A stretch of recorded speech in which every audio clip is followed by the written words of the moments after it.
Elaine has been notably a self-proclaimed book purist, a Dune book purist, Frank Herbert fan, and always has some interesting points and is passionate, which I think is always interesting. And I thought it'd be really interesting for us to come together and talk about what's going on in the Dune world because we kind of have unique perspectives. She's a book purist, and I guess I can refer to myself as a Denis purist because my introduction to Dune was through Denis Dune Part One. My oldest brother, Jeff, when Denis Dune got announced, he actually got my whole family together. I have four siblings. He got all of us together and our parents, and he told us, we've got to read this book. He's a huge Dune and Denis guy, and he had read the Dune book. And then his favorite director is Denis. And so when Denis announced that he was doing Dune, it became this big event in my family, and he started a book club with my family. And I'm so sad because they all read it before Denis' movie. And for some reason, I was like hesitant, and I'm like, I don't know, this sounds so weird. He did a whole whiteboard presentation of,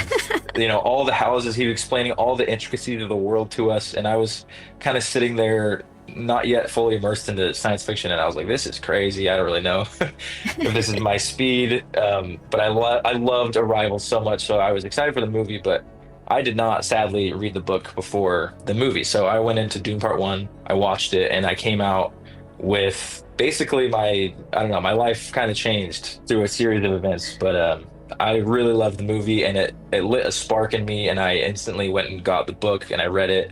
And I've read Dune Messiah, Children of Dune, all of these books multiple times, and I'm now on God Emperor. That's amazing. And you know what? As a book purist, that makes me so happy. At the end of the day, I mean, there's been several other adaptations of this book. A lot of fans got introduced to Dune through David Lynch's film or the miniseries, and they wanted to learn more and ran into the book. So as a book fan, I'm always happy to hear that. It inspires people to dive further into the Duneverse. If you want to, I would love to hear your background with Dune and how you got into it and where you're at with the current state of the Duneverse. I read the book as a teenager, probably like early teens, 12 or 13. I can't remember exactly when, but it just really stood out to me on the bookshelf. And it was something that I had discovered on my own. So it was pretty special in that way. I'd already been introduced to Star Wars way back as a little girl. So this was just a really cool, fascinating universe for me to dive into. And it was so different from anything that I had encountered before. It's science fiction, but very fantasy. I feel like it's kind of a marriage between the two. Yeah. Science fiction and fantasy. It's not so much the hard sci-fi elements, but very steeped in mysticism and philosophy just as much as that tech side of it. And around that time, so the Sci-Fi Channel miniseries was what I really loved at that time. So that came out in the year 2000. I loved it, but it was very stage production quality, very small TV budget, but very well done for what they had at their disposal and those resources. So of course was very excited to hear about the new adaptation with this big budget and a visionary like Denis Villeneuve. And what I think is interesting of us having this conversation too, kind of like the book purist and film or Denis Villeneuve fan, is it kind of represents Denis Villeneuve in a sense too, because he is both a fan of Dune. He discovered it as a teenager. He was doing storyboards, drawing those, and he was really fascinated by it as a kid, and that remained with him. But he's also a filmmaker, and he was a very established filmmaker first before he even did Dune. So it's kind of represents two sides of his personality as well. So you may have greater insight into him as a filmmaker and what he's planning for the newest Dune entry than I do. I just go off purely of what the book does and what I hope to see. But I loved his vision for Dune though. Dune Part 1 is my favorite of the two. I love the lore and the world building, and I thought the way he did it was very well done in a way that wasn't too much, that it was still accessible to general audiences. I hoped for more of that. So Dune Part 2, with it not having the Spacing Guild in there, was a bit of a disappointment. So there's things that I really love, but there's also like some things that I wish were different or that I wish were in there. And so I kind of have that kind of viewpoint of it. But I think they're beautiful cinematic masterpieces. That's super interesting perspective. I think I agree with everything you said. I don't want to keep referring to myself as a Denis purist, because I think I have like a middle ground stance. The movies are like my favorite, some of my favorite movies ever. And I knew you were going to say part one is your favorite because that's kind of the sentiment among a lot of Dune fans, is that part one does capture that feeling that you get in the book and building the world, and just sort of the aura is there with part one. And yeah, within the first, 10, 15 minutes of part one, when he mentioned guild navigators, I sat up in my seat and I was like, whoa, where is it going? And I didn't know what that would even meant, but I'm just like, what does this mean? All these things. And that's why I had to go read the book. So I think that was a big success for part one, is just at least bringing those up and getting me excited about it and sparking an interest, which, to your point, I think was a huge success on Denis' part, of just sparking interest. And even if he hasn't capitalized on that yet and all the weirdness, I do think that's where Dune Part 3 is headed, is weird, is crazy, is guild navigatory, is fishman, face dancer.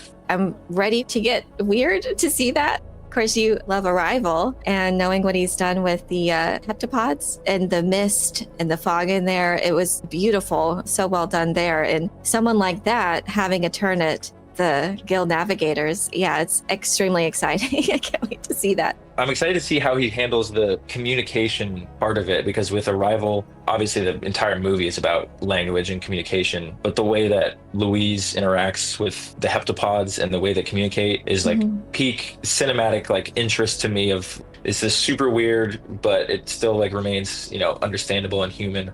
And I'm very curious to see how he does, if he does Edric, how he does do that communication.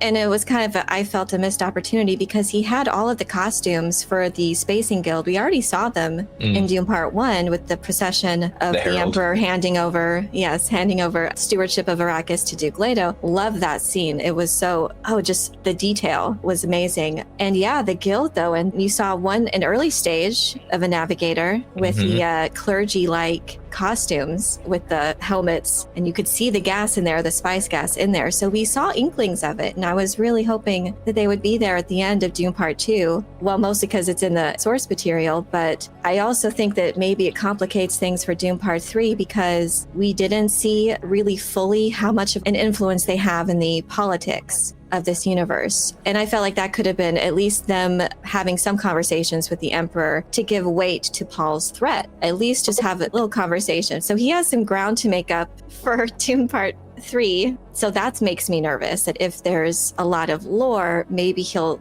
further streamline it. I hope that we'll at least get to see Edric. But what I'm concerned about is how much of him will he actually be in it, as far as his role in the conspiracy against Paul Atreides. I'm equal parts excited and nervous.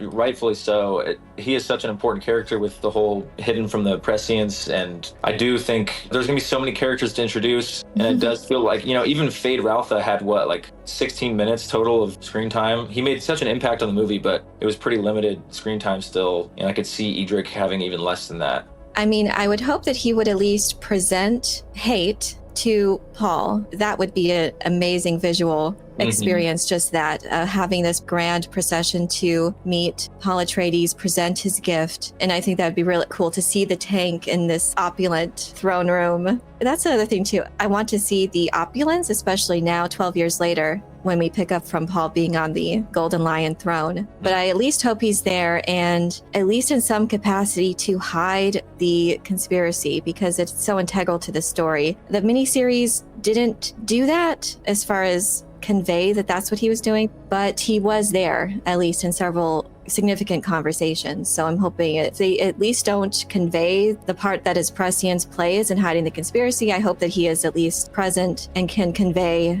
the Spacing Guild's need for spice. I still haven't seen the Children of Dune series. I'm buying the physical version. Here in a month, I'm buying a 4K player, and I'm going to do a whole watch through and review. So keep an eye out for that. Yes. You'll definitely be interested in Children of Dune, especially as we're going to theorize about Dune Messiah and what they could possibly handle it, because it is very interesting how the miniseries did it. They also incorporated elements from Children of Dune, very light elements, but it was still mostly covering Messiah. So that might be relevant, and maybe Denis Villeneuve is taking some inspiration from that. I think you'll love it. It's really cool to see the different interpretations. And I've said this before, that each adaptation that there's been is so cool. We have 3 different ones. disciplines and 3 different visionaries visualizing Frank Herbert's Dune. There are things that I like and dislike about each of them. Individually, they shine in separate ways that the others don't. And together, they kind of make like the ultimate adaptation.